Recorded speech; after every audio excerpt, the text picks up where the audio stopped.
আমার পিসির বিয়ে ছিল আজকে। আমার নিজের পিসি নয়, কিন্তু নিজের পিসির থেকেও কম কিছু নয়। আমার বাড়ির পাশে আর আমাদের খুব কাছের আমার পিসির বিয়ে ছিল আজকে, মানে আমার বাপের বাড়ির ওখানে। আজকে আমি ছুটি নিয়েছিলাম স্পেশালি আজকের বিয়েটা এনজয় করব বলে। এই যে আমার বৌদি, সবাই সব কিছু রেডি করছে, এইদিকে অধিবাস হচ্ছে, আর এইদিকে দেখো মেয়ে কিন্তু কাজ করেই চলেছে। মেয়ে কাজের হলে যা হয় আর কি। এদিকে তত্ত্বও চলে আসছিল আস্তে আস্তে করে।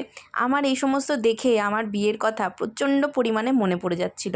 মনে হচ্ছিল এই তো কদিন আগের কথা, কিভাবে সময়টা চলে যায়, তাই না? যাই হোক, ছেলের বাড়ির সবাই এসেছিল তত্ত্ব দিতে, সেই সময় সবাইকে মিষ্টি টিষ্টি দেওয়া হচ্ছিল। এরপর আমরা চলে যাচ্ছিলাম গঙ্গা নিমন্ত্রণ করতে। গঙ্গার ওখানে যাওয়ার সময় আমাদের একটা খুব সমস্যা হয়ে যায়। আমার মা সকালবেলা যখন গেছিলো তখন এই গঙ্গাটা এতটাই স্লিপ, সাঁতার কাটতে তো আমার মা পারে ঠিকই, কিন্তু তাও ভুল করে পা পিছলে পড়ে যায়। আর গঙ্গা নিমন্ত্রণ করতে গিয়ে এই একটা বড় বিপদ ঘটে গেছিলো বলে আমার এতটাই ভয় হয়ে গেছিলো যে আমি মাকে এর পরের বার যখন গেছে আমি সাথে করে নিয়ে গেছি। আর মাকে আমি একদম হাতছাড়া করিনি, মাকে শক্ত করে হাত ধরে রেখেছিলাম।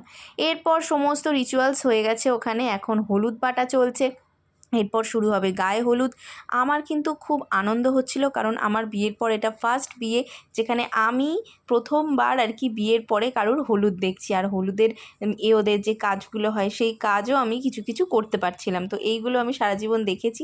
আমার মাকে এখানে হলুদ মাখিয়ে দিচ্ছিলো, এটা আমার বৌদি, আমরা সব হলুদ মাখামাখি করছিলাম। এখানে সমস্ত রিচুয়ালস হচ্ছিল। বিয়ের সময় তো আমি খুব একটা ভালো করে মাথায় ছিল না কি হচ্ছিল, তো এখানেই দেখে নিচ্ছিলাম, কারণ তখন সেই সময় তো আর কিছু মাথায় থাকেও না।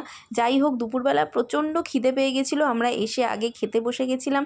খাওয়া দাওয়া সেরে এখন সন্ধে হয়ে গেছে। দেখো এটা হচ্ছে আমার বিয়েবাড়ির লুক, আমি একদম রেডি হয়ে গেছি। আমার মা দেখতেই পাচ্ছ, আর এই যে তিনি, তাকেও দেখে নাও। তো এইভাবেই আমাদের